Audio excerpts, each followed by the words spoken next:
Hi, welcome to Bubba Rocks Media. It's the Rising Band series, and I'm really excited this time to be joined by a Canadian metal band who are also taking social media by storm in a really nice way. Love this. Excited, guys. It is Opal In Sky. Thank you so much for joining me tonight, guys. Welcome. Pleasure. Thanks for having us. Yay. So first of all, if you want to introduce yourselves, I know it's Tyson and Dylon, but who is who? I am Dylon. I am Tyson. Thank you. And for those who don't know, they're twins. I know for the radio, you can't see that. So what I like to do, guys, is I like to always go back to the very, very beginning for a band. It fascinates me how bands start, even when they're family and things like that. So I just want to go right back to the very beginning of Opal In Sky and how it actually started. Well, the very beginning is would be when we were very young children. With our dad was in bands our entire lives, like growing up and jamming in the basement. He had this huge jam space, and there we always had people coming in and out for band practice, and we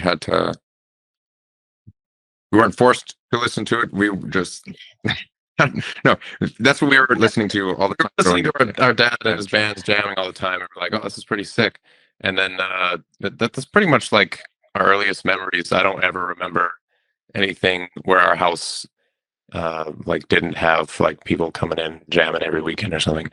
But yeah, and then basically because of that, our dad was like, hey, are you guys interested in doing any of this stuff that I'm doing right now? And we're like, yeah, you're rocking out pretty hard. We kind of want to do that too. So then he just asked us like what we want to do, and I told him just like I want to play guitar because I thought it looked really cool. And then I obviously didn't want to choose the same thing that my brother did, so I'm like, oh, I'll do drums. So we told us to each learn a song. Mine was Hell's Bells by AC/DC on the band kit that he had set up there. Then once I learned that, he would give me my own kit, and so I did that. And Dylan's was La Bamba. Yeah, I first learned TNT by AC/DC on some green Washburn guitar. That was my first guitar, and then my dad had this old Fender Strat that he told me if I learned the La Bamba on the acoustic guitar while we were camping, then he'll give me that. And I was like, oh, yeah. So then I learned that, and that was and that, I guess that's like the origin of Opal In Sky. Yeah, we got into the music portion of it. And then we were just in bands throughout our entire lives, like junior high, and like we were in choir and stuff in elementary. But we were always doing this stuff together too. So like everything all musical we were doing it together. So Opal In Sky kind of was just always a thing until we just turned it into the band Opal In Sky, and that's basically how it all started from the beginning. I love that. And actually that's similar to us. We're like a musical family doing it now to our son. Like he's almost 20 and he has started a band. He's at the very beginning too.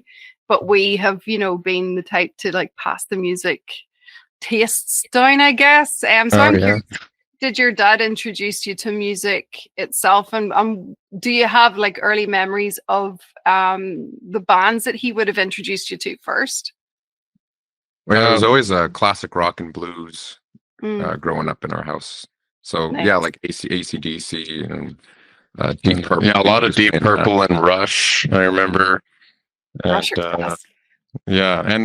he's playing some Black Sabbath and stuff, and just like all the classic old music, and we were like, this is rocking pretty hard, and I feel it in my blood. That's just kind of the direction that we want to go. So that's kind of how we got into that side of the genre. And for your current sound for the band, by the way, I am a new fan and I am loving the songs. I'm of the like 90s 2000s era of music, and I can hear elements of things within your sound as well, but I always like to hear from you guys directly. If you can describe your sound for new fans that are coming along that are going to start hearing your music, and your influences currently, like is there bands that have helped to shape your current sound? Yeah, we got a few. like instrumentally for drums, Ty is he goes off of. Yeah, I'm a big fan of Matt Greiner from August Burns Red, all his drumming techniques and stuff, and I just love the way he utilizes every single piece of that kit all the time. So when Dylon's writing the songs, like he writes all the music, and then I come in afterwards and make sure the drummer doesn't have like 3 hands going on, because yeah. So yeah, I fix all that and then put in all the spicy drum fills and all that, and yeah. So instrumental wise, August Burns Red's a big one. North Lane is another big one. Yeah, North Lane's a big one. Like mainly the Singularity album, where Adrian, he was the old vocalist, especially with just his writing and his vocals and the lyrics, because they were so positive. That's where I got like most of like the positive vibes that go into our songs. Was like, nope, this vocalist is like opening something that I've never seen, like just how positive he is with his songs. Like it doesn't have to be all about like anger and negativity and stuff. And I was like, this is crazy. Like I kind of want to do this because I want to share that message too. So that's where that inspiration came from. And yeah, then there's some other like instrumental inspirations like Moss to Flames and a band from the UK called Shields. They're incredible band, and yeah, that's basically, and some Devil Wears Prada, a little bit of taste of that in there too. That's I guess to circle around to how we would describe the sound, it would be positive metal deathcore, something right there. That's a perfect way to put it, actually. And I actually find as well similarities in wee bits of Slipknot, which, you know, I love from back in the day as well. And there's a lot I want to unpack about that as well with you guys later on. But one of the things I also want to check with you is what came first, because look, we have to discuss the fact that you are killing it on social media. You're everywhere. Like that's how I find you. And what I want to know first is which actually did come first. Was it content creation, or was it the band, or was it maybe like kind of both at the same time? Yeah, it was the band, and we were just trying to figure out how to like cut through the static of what every other band is doing. So we were like, okay, what can we do that all these, like, because all these established bands, like they don't like they're already established, but then there's all the new bands, and we're all struggling to find a way to like get up to that level. And we're like, what can we do that these bands aren't doing, but we can do something that will just get a lot of people to, I guess, like listen to our music, but also connect to the people that we are. Yeah. And because we released Aurora, our first single, as Opal In Sky, and we like paid for advertising to push that out on YouTube, and then I was like, whoa, it's getting a bunch of views. And then I looked into it, and all the views are coming from India, and it's just a bunch of bots. I'm like, oh, well, that's not going to work. How are we going to get this to actual people's ears? And we started out filming long form vlogs of us going around promoting Opal In Sky. And yeah, so for like the OG fans, they know that they've seen all these. We had these super long videos on YouTube of us like climbing a mountain, riding a tandem bike together around Vancouver, and crashing it. Yeah, and then that eventually just turned into us cutting little short videos. The short form is the future. Yeah, we started figuring that out. We were doing this around the time YouTube Shorts started coming out too. So yeah. So once we cut a little like 30-second clip of that vlog and posted it, and then it was getting like 10,000 views. I'm like, whoa, okay, we got something there. Let's get rid of this thing that takes like 8 hours to film, and then we only get like 100 views, and just keep working on these short things, and they would sneak our music in there as well. Yeah, because one thing we realized, which I think is a really powerful thing to know if you're a band starting out, and like I'm not saying this in a mean way, it's just because we experienced it. Like nobody knows who you are. So like if you're posting a long video or explanation or something, and somebody comes across it, like they don't know you, so they're gonna say, oh, why should I watch this? They'll just scroll right past it. But if you can find a way, unfortunately, you have to get the shortest attention span of all these young kids out there now, where you can get their attention quickly with these short videos, and that's how you can grow your connection with these people, and then they'll eventually start being more invested and find other things you've done, like our music. That's mostly how everybody finds our music. They find the shorts, and then they say, oh, these guys are interesting, I'll check out what else they're doing. And it is a lot of learning the algorithm, and just always constantly changing like that. I hate that part of it, but it's part of the business now. It's, you gotta, like, every band's always, they're making these TikTok videos like modern day metal bands, how they promote their bands on TikTok, and it's like, well, yeah, you have to do that now to break through that static. Yeah, it's a necessary evil. Like, I've spoken to quite a few bands, and they've all said the same thing, that they hate social media. But I'm like, but it is what it is. It's a new era of music, and you have to use it. It's like the new way of word of mouth or flyers, except it's more worldwide now too. So you can use it, and you guys are the perfect example of utilizing social media. So like I think it's certainly worth it, and I do think the younger bands do need to pay attention and watch what you're doing. And we'll definitely delve into that a bit more. But I want to play the first track, and it's actually the first song that I came across with you guys, the first one I listened to, and I actually really love this one. But we'll talk about it after, once we've played it. So this is The Blight.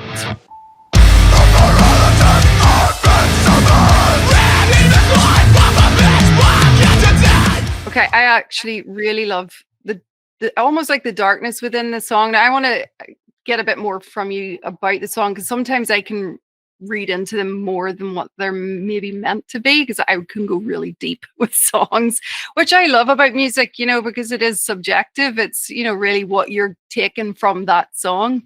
I love a song that will look within, once you're in the darkness, just looking for light within it. And I'm kind of taking that from it. But I want to hear from you, basically, what the song is inspired by and its creative process. Well, that song, that was the first song, I guess, that I wrote as Opal In Sky, because he wrote Aurora, which was our debut single. Yes. And then for The Blight, that was the first song that I wrote where I was like just coming out of like a really dark place.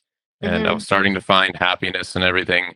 And while I was writing the song, I was like, why can't there be a super sinister, heavy sounding song? But I'll just put like the experience that I was going through to fight that blight that was trying to take over my life. And that's basically how it was. Yeah, it was like the whole song is pretty much the story of how I was fighting this depression and this darkness, and finding a way out of that, and just letting other people know that it is possible to if you're trying hard enough and you're strong and you just want to fight it, then you can cut that blight out of your veins and take back your life.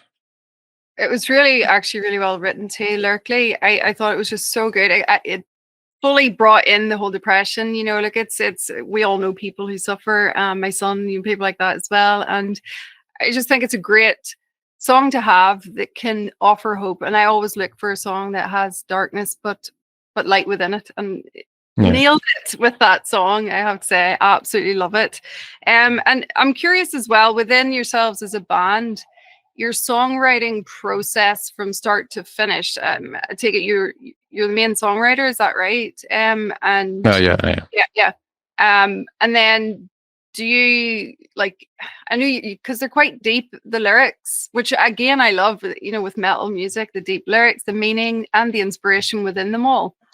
So do you have to go off into a room somewhere and write on your own? And then do you come into the band and then it's like, right guys, let's add to this? I'm always curious how a song goes from an idea to actually a proper song that we're all relating to. Well, how it starts is just basically where I'm sitting right now, just in this chair in the studio here. I always start with just instrumentals, or sometimes a lot of my like vocal melodies or even lyrics come to me in the shower. Just like the shower thoughts kind of thing, it's so weird. And then like I need to rush out of there. I was like, oh, I need to go record this or write this down. But yeah, it mostly just starts with me playing some riffs, and then once I finish the instrumental, I kind of have an idea of like vocal patterns for screaming stuff as I'm writing the song, and then I place down like a just like like a filler drum beat, and then Ty works on that afterwards.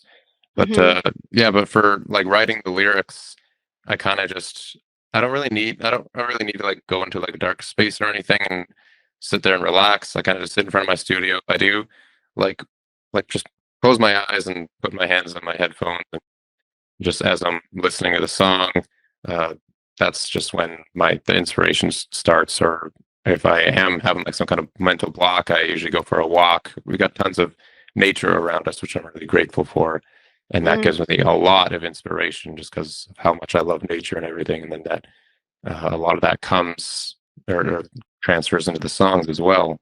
So yeah, that's kind of the whole process. It's nothing too like fancy. It's just me sitting in this chair and waiting for it to happen. I'm being real and vulnerable and honest, which is what the person listening then ultimately is going to connect with. That stuff always gets me. I love it. And like I see it even with my son and my partner, you know, with their bands, and just how it just song just seems to come from nowhere and boom, out it comes. And you're like, damn, dude, where did that come from? I love it. And the other thing that I've noticed as well is with new bands, a lot of them nowadays tend to feel that they have to be like perfect straight away from the get-go. Everything has to be right, sound has to be right, you know, everything they're doing as soon as they go on social media, it has to be perfect. So I want, from your perspective, you've been doing it for a wee while now, so you have a bit more experience, and the recent album that you released there, I was curious from earlier stuff that you've written, the evolving way that you know, songs are, like how it has evolved. Have you noticed it evolved much as with the new stuff compared to the older stuff? And then just how do you tie that into advise these little new ones, you know, that like you don't need to be perfect, it can just start and it'll develop as you go? Yeah, there definitely is an evolution with the songwriting, especially like when I wrote The Blight, it took me like just instrumentally like 8 months, like a long time. I wanted it. I just kept finding things and finding different things. Like, oh, this could be different. This could be different. And I was like, I give up on it. And it was like, oh, I can do this. This could be different. But yeah, so like the older songs took a long time. And then like our album Dream Shift, or as we were trickling the singles out as well, those were taking a little bit longer, but they were slowly getting shorter to write the process, because I did start to realize where if I'm sticking on something too long, like nobody's going to hear it. Yeah. Like that's just something you kind of have to deal with as an artist. Like I know you want it to be perfect, but maybe it already is perfect, because like people are going to connect with it, and if you're just holding on to it, nobody can. Yeah, like you said, you were taking your own interpretation of The Blight and connecting it to your own life. So that's like, if it's not sounding perfect to Dylan as he's writing it, but it could be like the thing that someone needs to hear right now out there in the world. Exactly. I mean, there are things even in The Blight that I wish, like, even if it was now, I listen to it now, I go like, oh, I could have done this to make it better, but I don't regret not doing that, because otherwise it probably still be sitting on my hard drive and it wouldn't even be that's like a the band right now. Artists, yeah, classic artists, where you know you can always see holes in it and always see ways to fix it. So it's like, how do you listen to your gut to know when to go with it then, and let it go instead of holding on, you know? And yeah, a good process of that as well is just showing other people. Like our manager, I'm always sending him when I think a song is finished. I was like, okay, I'm not going to spend any more time on this. I'm going to send out this rough version and see what everybody thinks. And then they go, oh yeah, that's rad. And then I go, okay, I'm going to cut it off here. I'm not going to make too many giant changes. Like the structure's here. Let's get to the lyrics. And it is a process of fighting your own perfectionism and just realizing that it doesn't have to be your perfect, you know. Yeah. And then I think that helps too, because then, you know, you could be, like you said, you could be at it for years then and never release it. And I'm glad you did release it, because it's like a great song. And actually moving back into the social media, I want to kind of go between the two. The content itself is so fun. Like, it's just entertaining, uplifting, and addictive to watch, and it makes you feel good. So you guys are able to bring something, you know, from the metal world and just make people laugh. But you don't, now you do great content itself, but you don't directly point to your band.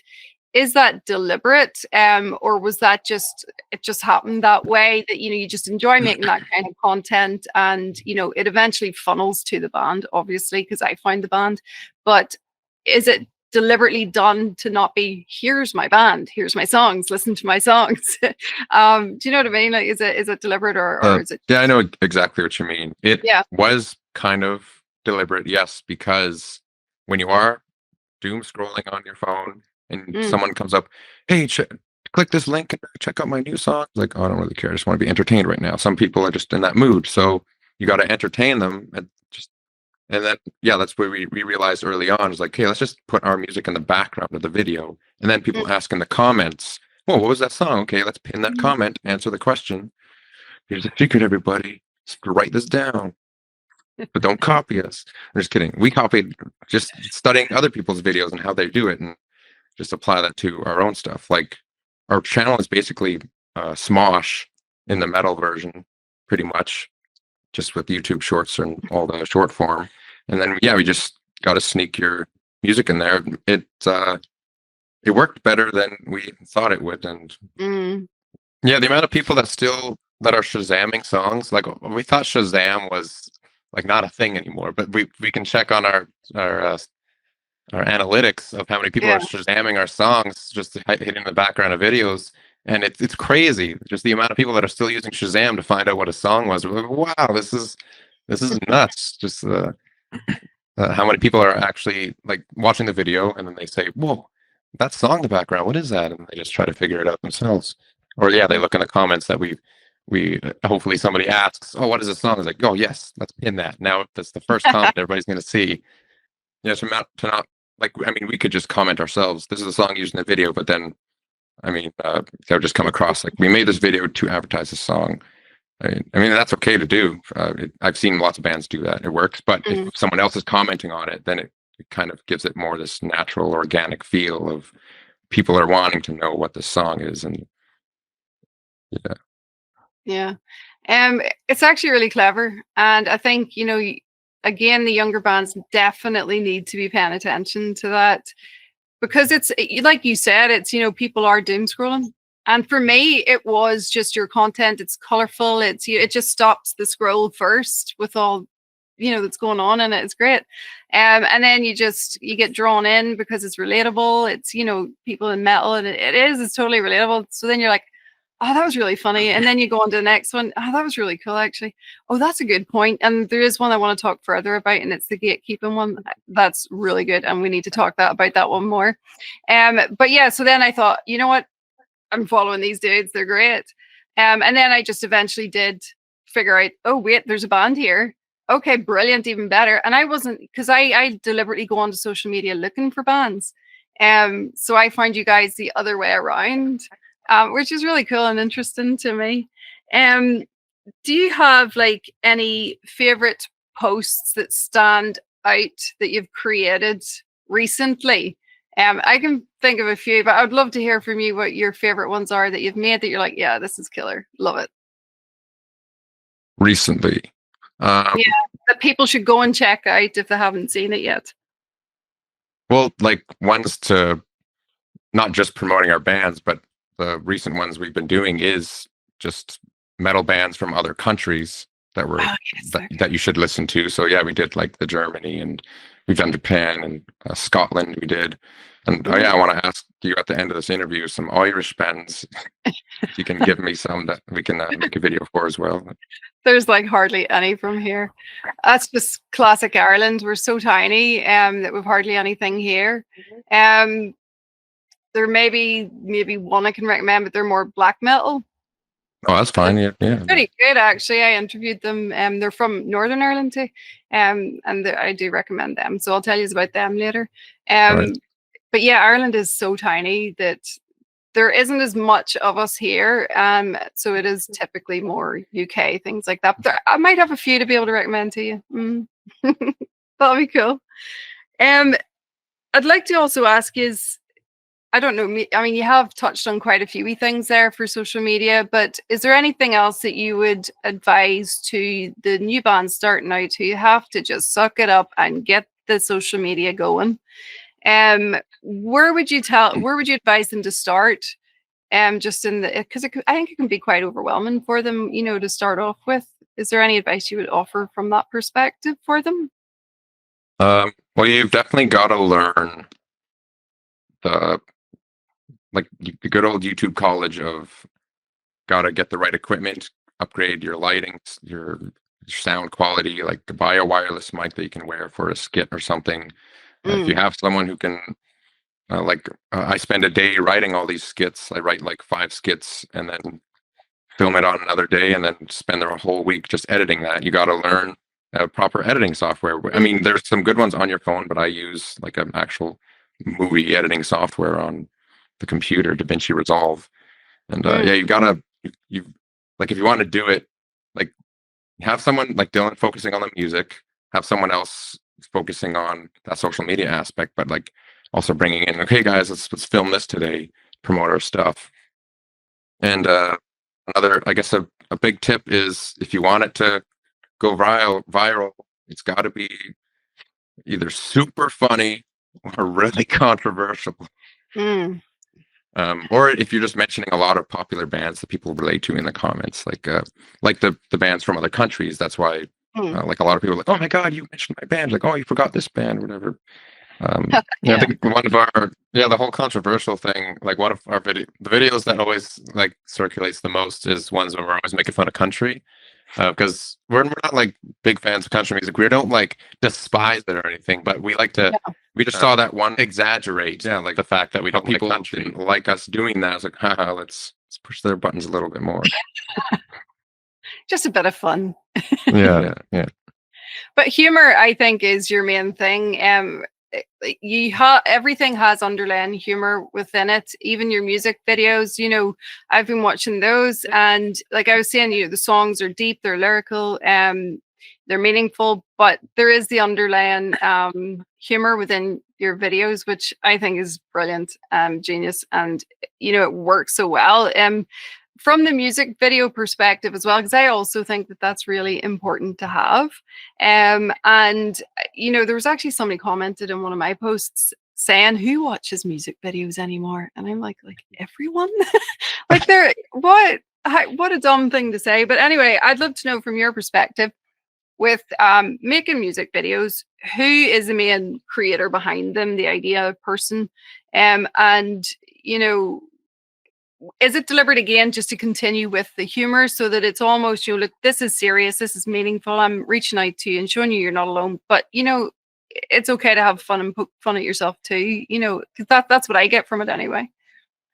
Yeah, I mean, when we first started, like with our music videos, like there's no really comedy or anything in our Aurora music video or the Blight music video or Planetary Bliss. Those were all like serious ones. Yeah. And then after that, like for the Dream Shift album, when we were making music videos, we were kind of thinking back, like music videos that we used to love, like A Day to Remember, like how they had that whole kickball game with a bunch of kids, and just like or like Devil Wears Prada. They're having all these foolish, fun music videos, and we're like, these are fun. Let's kind of bring that element into what we're doing, because like people are going to get the message anyway without listening to it, but why not give them a nice little laugh and a smile while they're watching a music video? But like creatively, we kind of just Ty and I and our manager Mike. Our manager, we're like so lucky to have him because he is a professional photographer and a videographer already. Nice. So there's another tip: find someone who can use a camera and has a lot of equipment. We all sit down, just think of the idea and put ideas in each other's brains, and then Mike writes it down, and then we take a week to think on it. It's like, okay, this one thing we came up with, let's expand on that. Like the Serene music video where we're all in a kitchen cooking, and that's there's brilliant. the breakdown dance in there. which is like a staple now at our shows. Like, man, we see people. We'll be talking about that later.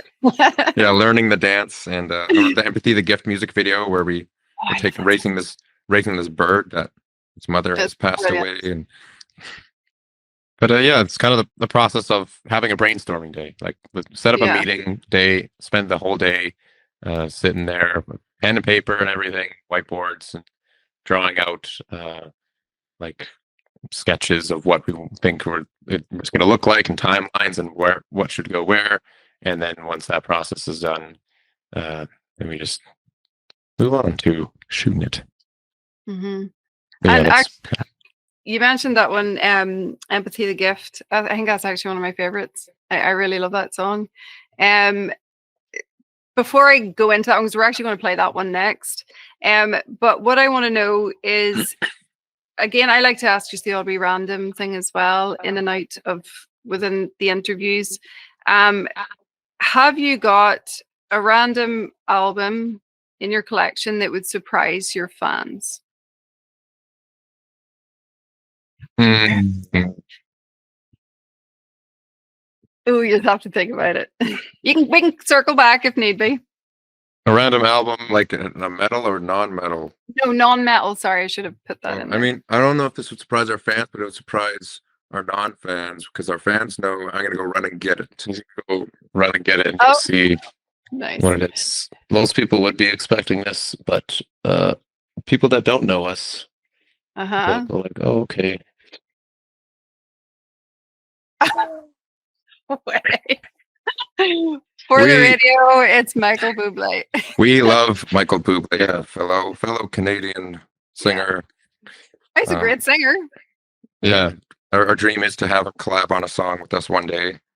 Oh, nice. Michael Bublé collab, in like a serious way, not like, oh, let's do something funny. He's got a great voice. I think he would probably sound good on a chorus or something. So that's one of our bucket list items. That would actually lead into another question I like asking, and it's, would you have like a dream cover song that you'd love to do, but take something and opal it up a bit, if that makes sense? So would it be a Bublé one?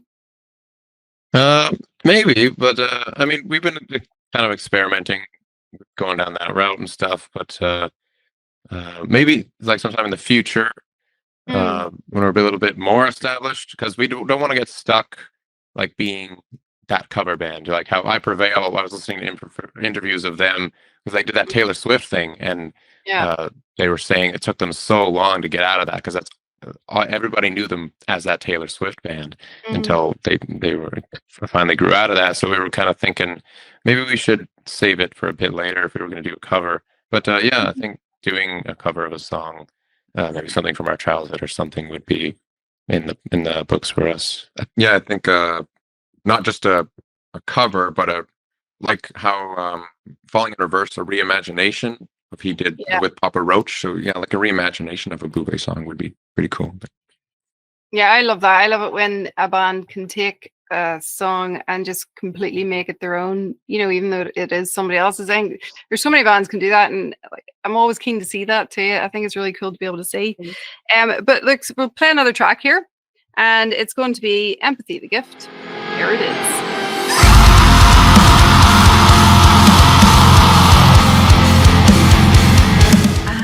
Yes, that is one of my favorites. Actually, me and my son, we were talking about empathy the other day, and we were both saying that it's kind of like a mix between having a curse and a gift. We both deal with it ourselves, and it's such a relatable song. And I just want to know how, as well, like, you guys are very talented at doing raw emotion within the screamy screams, right? I think it's not always easy to do that, but you can actually feel it and hear it when you're doing that. I know Corey Taylor, he's brilliant at doing that too. And so I just want to know as well, was there any challenges within this song, and was there anything that maybe you weren't going to do, but then you thought, no, you know what, we'll just put this in and we'll continue along with this song? Well, yeah, there's, especially for like vocal style wise, just the way Ty like you could probably tell that's the only time Ty ever did these like really high pitch crow screams that I loved. It's kind of like knock loose style. I'm like, whoa, that's like the first time I started experimenting with it was that song. But then every time I started doing that, I would get a headache.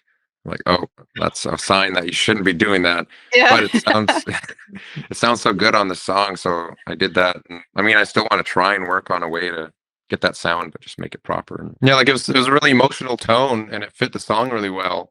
It's just like if you physically can't do that all the time, and you're damaging yourself, then it's not worth. Not worth doing that because you'll eventually just not ever be able to do anything like that again. Especially, yeah, well, I mean, he's been doing vocals for over 10 years, and I was the drummer all the time. But then when I moved over here, I've only been doing vocals for almost 4 years now. So like, yeah, that was pretty, like when we recorded Aurora, I couldn't record a sentence of screaming. We had to keep punching, like just words pretty much because I was just such at a beginner phase of screaming. And yeah, I took a lot of Corey Taylor, just the raw yelling at the mic because I didn't know what I was doing at the time. And but I'm still working on my sound, and Dylan's still working on sounds. And you're never perfect, okay? You're not gonna be. I mean, you're perfect the way you are, but keep working on those screams, everybody. So I am too. Yeah, and actually, like, do you find? Actually, that's something actually that would be a good advice there for the kids. To develop and learn your limitations, and actually where you can go with your vocal. Like you just touched on it there, saying it was physically giving you a headache, so you're like, no, cut that one. As well as that, when you're recording, is there like when you're actually recording the vocals and you're going to yourself, ooh, will we be able to do this live? Does that happen at all? Or, does it just, you're like, no, we'll be fine. Yeah, that happens for sure. It didn't happen during the Dream Shift album because I did try to keep my register a little bit lower as like singing. It's mostly like the singing choruses. Like in Empathy the Gift, I sing pretty high up. Yeah. And like when you're live and your vocals are getting a bit shot because you've been screaming the whole time. Yeah, it's a little bit harder to hit those high notes, but I did find a way for where I hit a specific type of high screen that still makes that same note as the chorus. So when I'm hitting a really high note, I just replace that with a scream instead, and then I drop back down to the clean vocals as the vocals drop down. So we are finding little compromises where we can actually still play it live. But yeah, the thought definitely comes to our heads where like, is it be okay to do live? And then we kind of figure out afterwards, like during jam. It's like, oh yeah, okay, yeah, I can do that. It's fine. Yeah, like I mean, I don't know if this is a hot take, but it is okay to record something that you know is gonna sound good on this part for that record, for that song, but then just find a different way to do it live. Like when you're touring for a long time, you kind of need to. You can't be screaming as emotional as you were and straining in the booth to get across that message that you really want to put in the song. So you got to tone it back a bit for live performances. Yeah, I think it's important not to compromise in the studio because if there's something that you think just sounds so good and it just sounds very emotional and like it belongs there, I don't think you should really compromise on am I going to be able to do this live? Because there's always ways around to find out how to do things, but from an artistic point of view, compromising is maybe off the table a little bit, but yeah. And if anyone listening out there disagrees with that, that's okay. We're going to keep doing it. It works. I think that's great advice. And I think you're right. I think, putting it into the record itself, because that's, people are going to be listening to that when you're live. It's a different kind of performance. Yeah. So I think that's really useful. Actually, it's really very, very powerful stuff. So kids, pay attention. The other thing is, do you have tips on actually looking after your vocal when you are out performing? Because like it is, it's a lot on the vocal cords, especially when you're doing like a few shows in a row and things like that. Is there tips and tricks that you guys have learned that you could now offer the younger ones? Yeah, there were things like especially just while screaming. Before I figured this out, I was always drinking like a bunch of water, like tons of water, because like you got to keep hydrated while you're screaming. But I didn't know that you like didn't have to be taking giant gulps after every scream you're doing, because I used to do that, and I used to just have to go to the bathroom all the time, which is not very ideal when you're playing shows or recording and stuff. And then I came across a video that Melissa Cross, she started doing all these short form videos, and she made this video where it's like, you don't have to be drinking water all the time, just as long as you're hydrated before your performance or before you're recording in the studio. You don't have to keep, because water's not going to go into your vocal folds because you'll be drowning. And then I was like, oh, that's a good point. I mean, yeah, the water's not passing through where I scream out of, because I'd start drowning. So as long as your body is hydrated before you do this stuff, you don't have to be chugging water all the time. But yeah, that is an important thing for sure, is making sure you're hydrated. And then also, like when we're on stage, it also really helps that there's two of us to share that burden, so we get more breaks. But yeah, also another tip would be, I figured this out while we were on tour, watching other bands and just watching other bands on like videos, studying them live and how they do it. They're screaming, and then they kind of just like shout like some of the words as well, so they're not like a constant scream that's not straining your throat too much. And like as long as you're still out there and portraying the emotions and stuff, like nobody's gonna go like, oh, hey, you're not screaming 100% of the time, what are you doing? As long as you're giving, it's a whole another, they're there to see you give a live performance, and it's just something different they're experiencing than what they're hearing through their headphones. So yeah, you just got to make it as powerful as you can, but make sure you're not destroying yourself in the process listening to it. Oh, that's great. And also, like, what would be your favorite song to perform live so far? It'd probably have to be Hand of a Guide now, because we started doing this thing where we're trying to find things for each of our songs, and some of them just happen organically. We were at this show in Victoria, and we were just telling people to put their hands up. You're going to guide us through this? Yeah, Hand of a Guide. And then some guy came up to the front, and like right when we started playing, and I just started high-fiving him to the beat. And then I just did that. High-fived him like 36 times in a row. 36 times in a row for the entire, like, and we got it on video, which is great. We posted that. And then we're like, that was pretty cool. So then we started doing that for the intro of the song, and everyone comes like to the front, and we just high-five everybody. Yeah, so that's really fun, because it gets everybody engaged as well. Just like for the choruses, we're high-fiving them to the beat and stuff, and it's a really fun song. I smile every time, the entire time we're playing that song now. That's actually really good, because then the fans will get to know that, and then that'll become a thing that'll be even more popular then. Oh, that'll be a really good idea, actually. Yeah, kids, and pay attention. It also helps, like we're playing shows with some of the opening bands. They're being like really hardcore or something, and people are scared of the pit. And then we notice that when we get on stage, so some people are a little bit too scared to like come up to the front, but we always try to let them know, like, yeah, come to the front. Like, we're going to knock loose show. Yeah, we're not going to care about, don't punch you in the face. Nosebleeds. It's a nice mosh pit, everybody.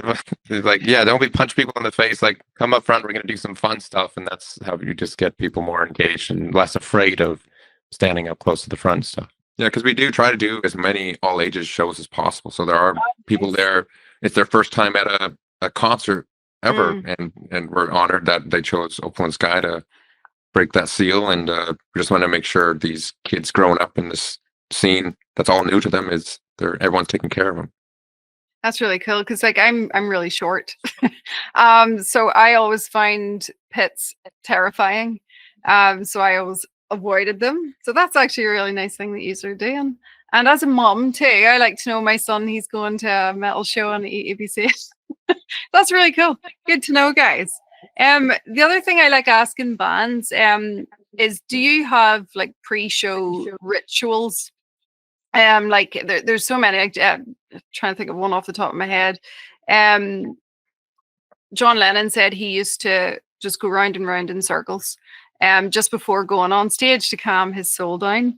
Do you guys have anything, or is it like another band I was talking to, they said it's just fist pump and go? You know, is there something that you do just before you go on? Well, yeah, there is, and it's something that kind of just happened accidentally, where we were having a discussion like, hey, what should be? Is there something? Yeah, we were having this conversation like, what should we do? Like, should we do something before we go on stage? Like, have a little tradition every time? And then for some reason, my hands were just while I was asking the question, my hands were just like up in the air like this. And then I think it was our. What should we do? Yeah, what should we do? I think our drummer Scott was like, "Let's just do that." And I was like, "What?" Just put our hands up in the air like that with like Beavis and Butthead, like Cornholio. But yeah, so that just kind of turned into it. Every time before we get on stage, or even when we're on stage before we play, we all just do that, and then we stand there. Okay, let's go. Yeah, the audience is like, some start doing it too, and they think we're like summoning Satan or something. It's like, no, we're just. Yeah, that's so rock and roll. I love it. That's a good one, actually. That's probably the best one I've heard yet. The other thing I like asking too is, when you are performing, is there anything in the past or that you've learned from your audience that has surprised you about your songs and taught you more about the band itself, just from the audience reactions? Yeah, I guess like just how engaged it was hard to tell how many people are going to get engaged when we first started playing, and then while we were playing songs and we see people that are actually like screaming the lyrics back at us, we're like, whoa, like people are actually doing this and people are caring, like people are going crazy. And I guess that's something that always surprises us, just the amount of people that like it's hard to like see ourselves as this big thing. Is like, oh yeah, everybody's coming to see us. Like I still, it feels like we're just like this because we're just getting started playing. Yeah, we are still like we've only been playing live for a year, like last year, and so it's always surprising seeing not as established as everyone thinks. Like just because we have like a lot of people seeing our YouTube videos doesn't mean we're super established. Like we're independent. We're an independent band still, and but we're just learning all these little tricks that we like to share with you right now. And that's nice and humble as well. But the thing is as well, that I've noticed with most bands, it doesn't matter how long you're going, it's the perception to the audience and the fans. And I was actually just talking about this to a Finnish band. Actually, we were talking to them last week. And I had said to them, but to us as the fans, you're bigger than what you think you are as the band. And I've noticed that even with my partner, with his band, like he's been in a band 20 years, and to him and to us even, they're not that big, but to the fans they're much bigger. So I find that fascinating as well, that you guys are sitting there, you're saying, quite humbly, what you're saying, when to us you're like huge. So that's like really cool. I mean, oh sorry, go ahead. No, you go. Well, yeah, we get the fan interactions when we first started playing shows of people coming up to us like deer in the headlights and like hyperventilating, and we're like, what's going on here? Because they're so used to just seeing us on their phone screen, and so we have to kind of like, we're awkward like that as well. So we're just like, okay, loosen up. We're all human here. Take deep breaths. Don't worry. We're gonna have fun tonight. Yeah, it's just kind of a nice surprise that we still have to learn how to deal with and make sure people are calm when they meet us. And yeah, I think I would be awkward too. I'm socially awkward as well. I think most of us are.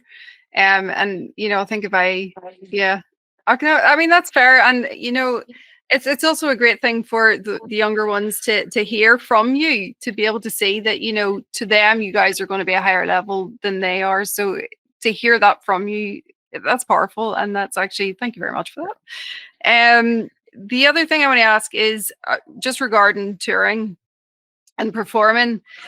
It can again seem quite daunting to new bands. I think from a cost perspective, I know it's quite expensive, especially here in Ireland.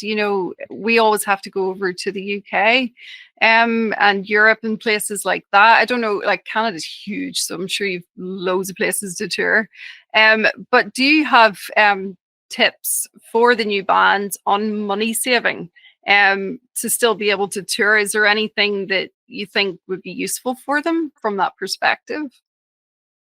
I think well, maybe location is a huge part of it, especially where you are. Like actually Canada doesn't have that many like markets. Yeah, Canada's huge, but if we were to do a run in Canada across all these provinces, then we'd hit these major cities. But there's so much mountains and greenery in between. Traveling. Like we did the same run down in the States. There's so many places to stop, and but in Canada, you're driving for like 8-10 hours to get to the next place. When in the US, you would be hitting a new city every like 2 hours or something.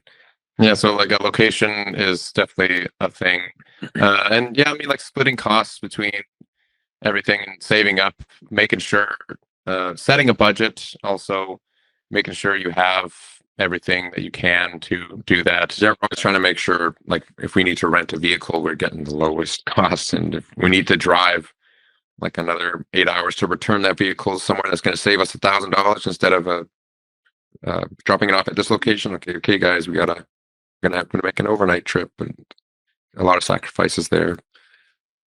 But if you're getting into the social media stuff, some of that, I mean, we're Canadian. Canadians don't get paid off Instagram or TikTok, which sucks over here. But YouTube's a good one. YouTube's a good one to get into. That it kind of just trickles in some little gas money there.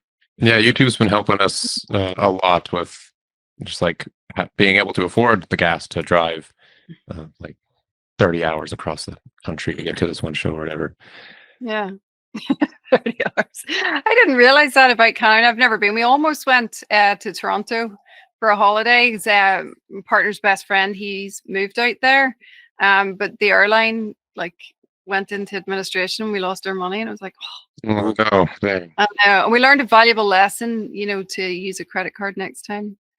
Oh, yeah. When you're booking flights, use a credit card. But that was a lesson hard learned. Listen up, kids. Yeah.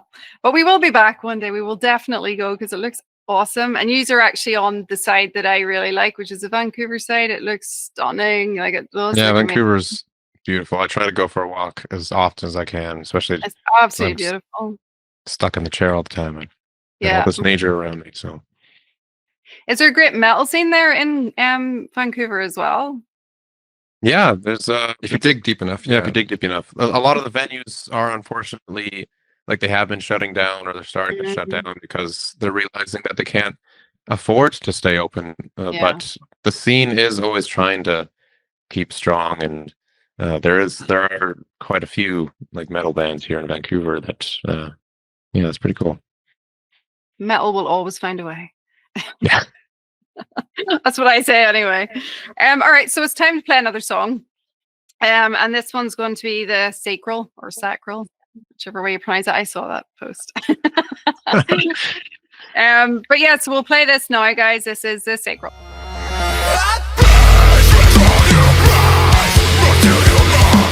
Which actually is it? Is it sacral or sacral? Is there a defining one that it is? Well, I call it sacral. It's sacral. I love it. So whatever you feel like it, I guess. And I'm not gonna dictate that. Whatever way you want to say it, whatever your accent allows to.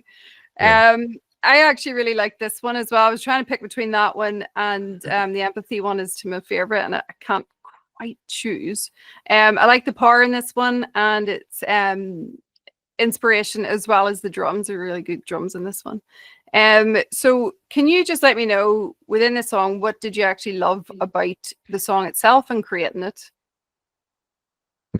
Yeah, those just kind of the, I guess, like the bouncy vibe of it. I was like really into the instrumentals as I was writing it. And just also the powerful message behind letting everybody know that it's okay to let go of the past. And once you like let go of the bad things of the past that you're always hanging on to, then you can finally start living again. Because like we were doing that too. Like nostalgia is a pretty powerful thing. Like you can be nostalgic and have great, like you'll have those memories. That's what I'm saying. Like you can always think back of them and be happy about it, but it's not best to try to, I wish I could be back here and I want to be living this moment again. Just like kind of be happy with the fact that you lived it and just try to create those moments again. It's, I guess just the message of the whole song is probably the most important thing to me. Yeah, again, that's just so powerful. And this is what I love about your band. It's just how inspiring things are, you know, and just making people feel good within metal, like some powerful riffs and stuff. It's just, it works so well. And you know, that's why I really was drawn to the music. And I just want to go back to, like, when you're recording the songs themselves, do you have, and again, I've got some funny stories from these ones from other bands, but I'm just curious to see what yours might be, rituals in the studio. So I know that the late great Ozzy Osbourne said that he had to sacrifice firstborns before he would go into the studio. Like, brilliant. Only Ozzy would say something like that. But there was a drummer, I can't remember who the drummer was, but he said that he had to bring the same stool. It had to be that same stool, and even if it broke, he had to fix it and bring that same stool, and it had to be that one that he used in the studio. Do you guys have anything like that, or maybe in time you'll find something? Yeah, right now we don't really have anything like that. I mean, I've tried to experiment with, like, oh, maybe if I do this or have this sitting next to me, it'll be like, that'll be the thing that I should just do every time. But then nothing really seems to be clicking. So I guess we don't really have like a ritual for going in the studio besides making sure we're drinking a lot of water beforehand. And the recording process is like just right here. We're not going into a studio with the full band or anything. Yeah, like this little green thing right here, that's our vocal booth right there. Love that. So maybe we can like that green thing. It must be everywhere. And then when you do go into another studio at some point, that has to come with you. There you go. Very heavy. Oh, is it? Yeah. Speaking of Ozzy himself, I know in the metal community that it was such a big shock and such a big loss. Did you guys do anything to, you know, salute to Ozzy? I know we played some tunes and had a few Jack Daniels to say our goodbyes, but did you guys do anything, or have you had time yet? Well, we did do just a simple video tribute to release just of one of his performances, but it got copyright stricken on YouTube. So it just got blocked on YouTube. Like, it wasn't allowed to be on there at all. But yeah.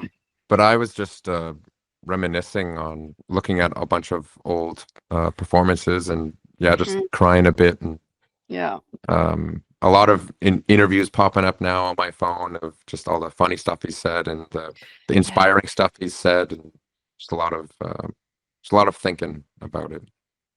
Yeah, it's just mad. Like, I remember when it was Kurt Cobain. I remember when it was Chester. Like, just it's always like horrible when it's one of the big ones that meant something to you, you know. So it's going to take a while to get over that one, because that was a shock. But that's life, isn't it? Really. Not good. Back to social media. Again, we're going to go back to advice for the new kids. Social media does have its dark side. I know I've dealt with it myself, but I feel like I'm immune to it, which I think comes with age and experience, and you're just like, I don't care. But younger ones, I feel like they could be more susceptible to having to deal with the trolls, the negative comments, things like that can get to you after a while. And I'm guessing you guys have each other to bounce off and support. But is there anything that you can say to the kids now, just to let them know that it's fine? Or is there a tip or a trick that you guys do to not let it get to you?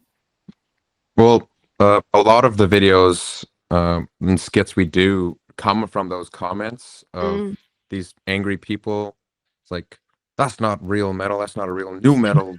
It isn't real metal. So we take those comments and turn them into these funny skits and show these people how silly they're being, and showing these kids like, hey, if this is happening, it's not a big deal. Don't worry about it. And we have this thing in our fans. They know this when they see someone just doing that in the comments. You just comment a cactus emoji. Who cares? Like, you're basically talking to a brick right now. They're in a dark place in their life. Don't let that affect you. Comment a little cactus emoji. They'll get confused. I'm like, what is this? Why did that happen? But who cares? It doesn't matter. It's not. They're not going to reach through the screen and yell at you or anything. If they do, you call the police right now. It is a lot of, because we used to take those comments to heart back in the day, and then like when you're first getting started. But yeah, you do gotta grow a thick skin and realize this is just someone commenting, and they've had a bad day maybe or something. And if you want to help, you can comment a heart if you want to reply and maybe brighten their day. But you just gotta. It means nothing. Okay. Yeah, it's very meaningless bullying that just brush it off. I know it's hard to do sometimes, but it really is just meaningless nothingness coming from an angry person that has nothing to do with you. And that's where I would touch on as well. You know, when you're talking about the gatekeeping and the elitists, I like to call them. I've faced this myself, like back in when new metal wave started. Like I was obviously into Slayer, Pantera, things like that, you know, the older stuff, even like Cannibal Corpse back in the day. But new metal came out and I was like, oh, this is kind of cool. And I loved Slipknot, Linkin Park, just all the big names there. I thought this is really good, and I was like part of a new wave, and I was there at that time, and I thought this was really exciting and really fun to be a part of. But yet the metalers of those days, the older ones in particular, used to give me hell for it, for liking it, and even just saying that I liked it. And then there was others who were afraid to say that they liked it. But I've never been like that. To me, music's music. I don't care who it is. If it's good, it's good.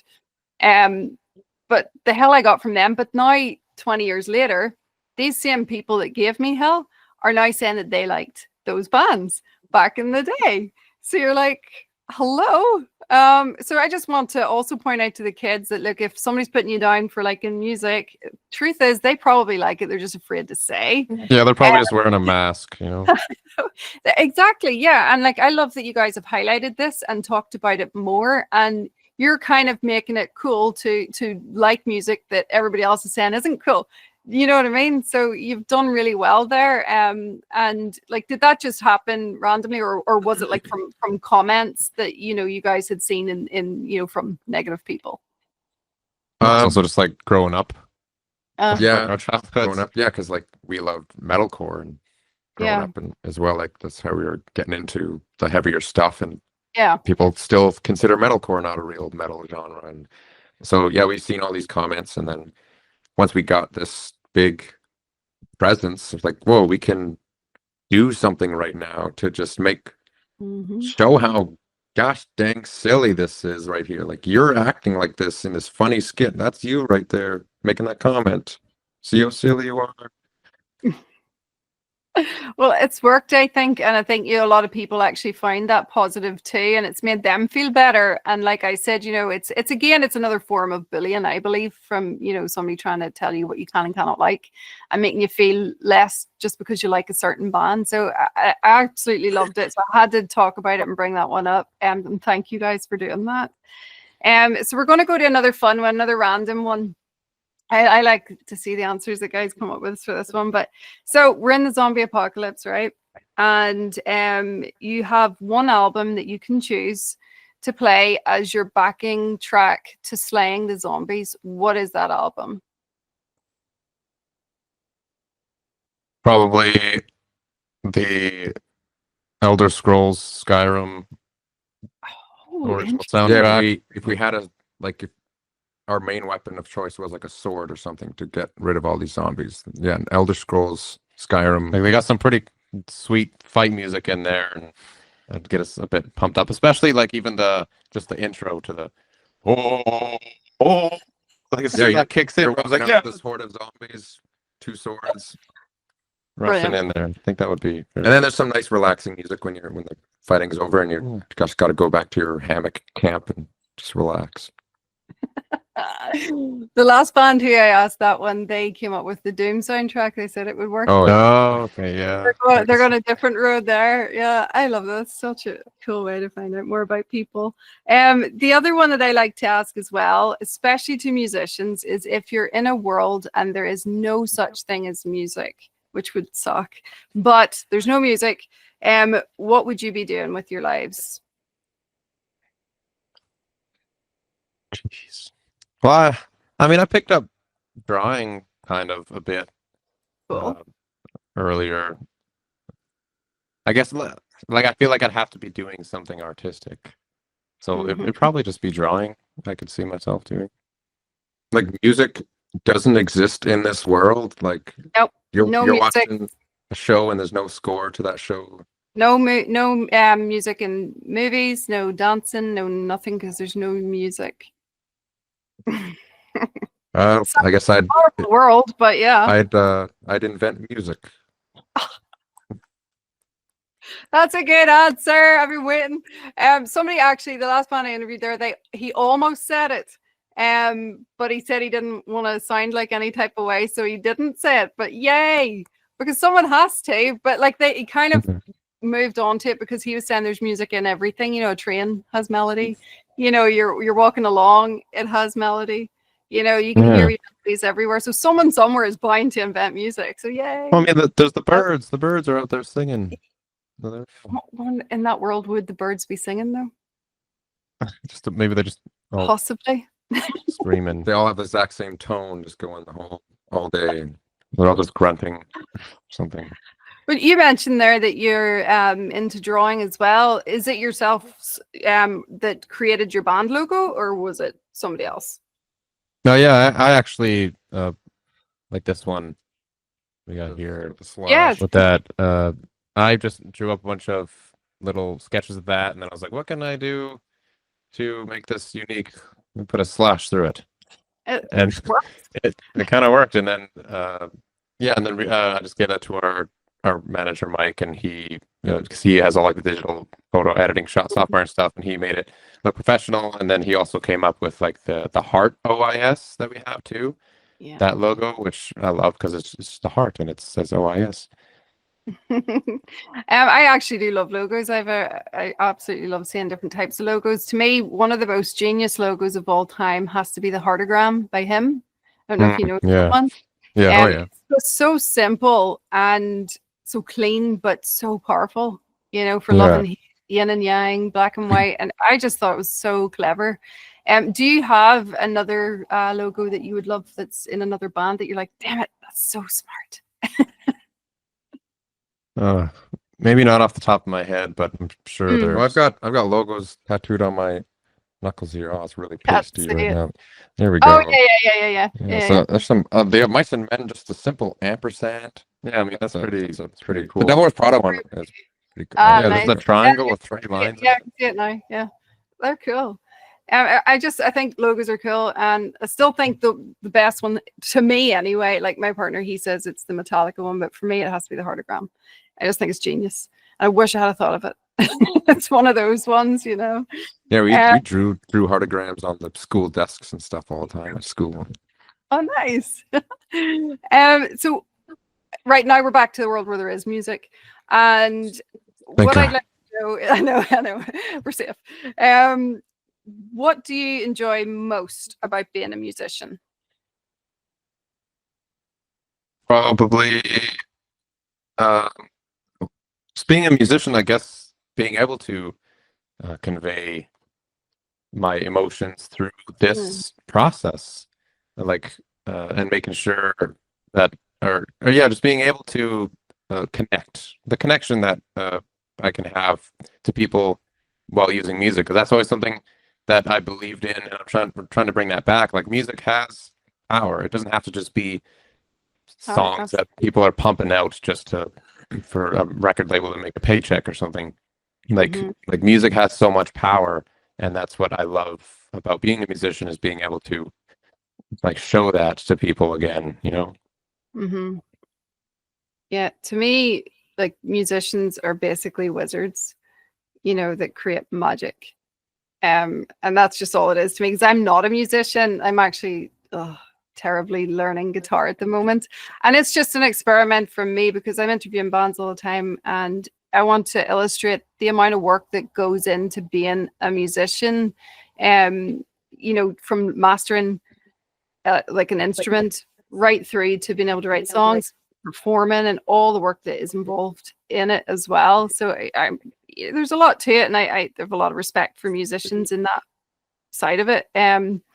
But another wee thing I'd love to ask you guys, I know you've said you haven't been touring for long, but do you remember, like maybe if it was even in a previous band or anything, the very first time that you got on stage and performed in front of people? Was there anything that stood out to you that has actually stuck with you right through till now? Well, the first time we got on stage to perform for people that we could remember was actually with our dad. Oh, cool. Ty and I, he was playing drums and I was playing guitar, and our dad was playing bass, and we were just playing a bunch of cover songs of like AC/DC and stuff like that, just at this community center. We played, oh, it was like this big hall, and the mayor of the town was there. Yeah, and our dad's like, "We're playing for the mayor today." And then after I remember I was playing and my hi-hat broke, like that the pedal wouldn't work, and I was so upset. Oh, no. And after the show, I was like, "Oh man, I ruined everything." And then our Aww. dad came and was like, "The mayor said we were the best show of the night." And I'm like, "He's lying. He's got to be lying. My hi-hat broke." He's like, but that's a fond memory of our first time on stage, just being so nervous. And even though that thing went wrong, even though like you just got to keep on time, and no one's even gonna really notice that thing went wrong. But yeah, I think that a thing that also stuck with us with that is like, yeah, the nervousness that you get before you go on stage. It actually helps like so much, because it like we still get nervous obviously going on stage, like you're just in front of a bunch of people, like anything could go wrong, but just what those nerves do to your body is like, it's such a weird thing. Like if you feel like you're off, like your vocals are off, so oh, I'm not gonna be able to scream tonight, but then as soon as you get on stage and those nerves hit, like something just clicks, and your body's just like doing it like perfectly. And yeah, another good tip for you kids. I was sick for the last day of an island tour we did. Like I woke up, my throat was so sore. I'm like, oh man, we're gonna have to either cancel the show or Dylan's gonna have to do the whole thing. Like I was telling our manager, like, Mike, I can't scream today. He's like, you got to go up there. I'm like, okay. And it's just an amazing thing. Your body just kicks in. Is like, okay, let's push some reserves into that where it needs to be. And thank God I do have Dylan to rely on. Like there's some moments where I just tap on the back, okay, you got to scream this part. But yeah, your body is a powerful thing that will just let you do what you need to do in that moment. And then even though after the show was done, my voice was completely shot, but when I needed it, it was able to push through. And yeah, adrenaline is a hell of a thing. Yeah. Or just because you're wizards. You never know. Yeah, magic. It was magic. Stand by that one. All right, so we're going to play another song. This time it's Serene. And yeah, we'll talk about it afterwards. So here it is, Serene.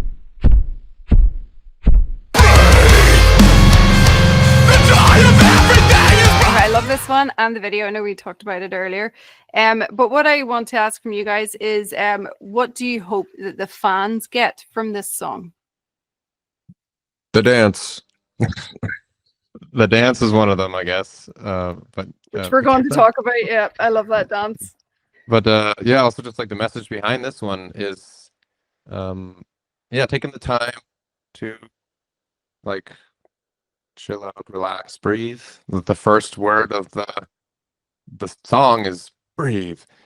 So yeah, I get a lot of inspiration. Like I meditate every night, and that's where a lot of that came from, is just like the serenity that you can find just by taking the time to find that. And just make sure that you're not stressing yourself out all the time. Like, yeah, going out for a walk wherever you can and just listening to some peaceful music, and yeah, make sure to find some time for yourself to be serene.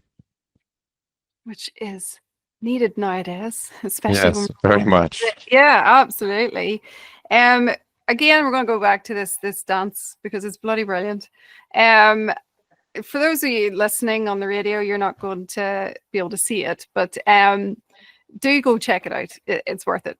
But what I want to know is, how does a metal band come up with a dance routine, first of all? Like how did it all come about? Because I think it has become iconic now. And I take it you guys do perform this when you're live as well. Oh yeah. Live on stage. Oh my God, that's brilliant. But yeah, how did it come about? Well, after I wrote the song, and I listened to the breakdown. I was like, oh, this is so funky. Like, I feel like I should be doing something to this. And then I kind of was just like, uh, uh, I just recorded myself. This is the first thing that came to my head was that dance. And I was like, it's got to be something caveman. yeah, very caveman, just like stomping, random hand movements, not anything super intricate, just like something that everybody can do. Just stomps, and yeah, I just have a video of myself of the first time I did it, and then I did it, and I didn't think twice about it. I was like, I'm not gonna perfect this. I'm not gonna change things. I just sent it off to the band. I was like, you guys want to do this? This will be the dance in the breakdown. They were like, oh my God, okay. And then that's just how it happened. I don't know why. I really don't know why. It just felt like it had to be. Did the audience do it with you now? Do they? Oh yeah, there's people that do it better than us out there. Yeah, yeah. Like they sit there, like they told us afterwards. It's like I sat there, studied the dance, like I wanted to get it perfect for you guys, and we're hoping to one day see just like the entire crowd doing that. That was also something that, like, while I was coming up with the dances, like that would be so funny to see, just like everybody in the crowd doing that. This I would really like to see. And there you go, kids. Come up with a dance routine for your metal songs. Works. Yes, it really does. don't think too hard about it. Yeah. Yeah, love it. And like, just speaking there of the kids, is there any other advice that you would offer to them now? Just new bands starting out, because it is overwhelming. There's a lot needs to be done nowadays in particular. Is like, what advice would you give them to give them reality check, but also maintain that hope as well? I think a big one is like, obviously, like, seeing failure as not the end of the world. Oh, good. Like, just learn from it. I mean, we're in our 30s now, and this thing didn't start taking off until just a few years ago. And it's still like we're still like trying to get out there and be more established and stuff. But before that, we were in so many other bands. Like, I guess that's a big reality check, is whatever band you're in right now, like there's a possibility that it's just not going to work out. But like, people are going to leave, maybe someone loses interest, but if you still have that drive, just learn from the band that unfortunately just broke up that you're in or whatever, and just take that lesson that you learned from that band and just keep bringing it to your next project. And then if that one doesn't work, just keep going. And like, age is like, if you're young, you got a lot of time. So yeah, kids, you're out there. We were young. We were thinking like, oh, I'm 18 now. I'm gonna make it. This is my time. I'm 18. I'm running out of time. No, you're not. Chill out. You got tons of time. Like, again, like we're in our 30s now, and we're finally getting where we were trying to get to when we were 18. But it just takes some time and a lot of failure. Like, we failed so much. We're still failing, but then just learn from that failure. Don't post your failures unless it's really funny. Post the non-failures. Yeah. No, that's great to know. And that's actually very wise, because like, what is the saying? It takes 10 years to be an overnight success. Yeah. There you go. It's going to take time, kids. Don't rush it, and have a wee bit of patience too. That will always help. So we're going to wrap this up now, and I just want to ask, like, what's next for Opal In Sky? What, are you going to be coming to Ireland or the UK or anything like that anytime soon? Well, we really want to, of course. We've got a lot of people over there that want us over there. But again, I mean, we're an independent band. We don't have a label backing us to help us through this process. So we don't have any connections out that way yet. We're trying to find people out there that can help us get over to that side. Yeah. So if anybody's over there listening, reach out to us, and if you can help us get over there, that'd be great. We will be all ears, because that's something we definitely are trying to do. But I guess what's next for Opal In Sky is going to be 2026. We're going to be hitting the States. That's something we are actually trying to solidify as well as just we got a new song that it's just been mixed. We're figuring out a music video right now. Oh, nice. So that's probably going to be coming out next, hopefully soon. But yeah. And what about another album, maybe in a year or two? Yeah, I think we're trying to build up something. I don't know. Again, it's just like it's all kind of up in the air. But we're always writing. Like I got tons of songs on my hard drive here. So if it turns into an album, it turns into an album. But we will be also just keep releasing new music in 2026. Awesome. Excited to hear the new stuff then. Yay, something to look forward to.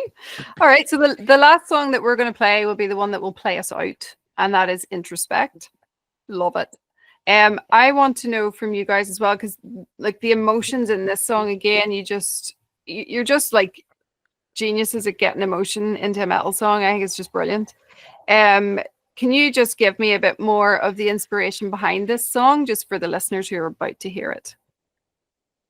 Yeah, that one, I guess the inspiration, it just came from trying to convey just, I don't know, it was a pretty difficult song for me to write, especially like while I was writing the lyrics. There were moments where I started tearing up just because I was like, oh, this is like something special.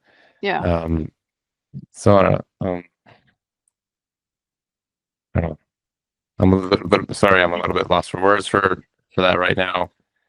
No, it's fine. And it is a really, really emotional song. And like I felt it when I was listening to it immediately. And that's what I love again about music.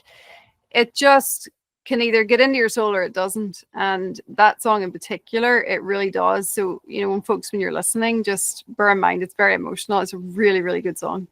But look, guys, thanks so much for hanging out with me. It's been a blast and it's been a real laugh. Yeah, our pleasure. Thanks for having us. It was really fun. Yeah. And guys, this is it now. This is Introspect and it's going to play us out. Here it is.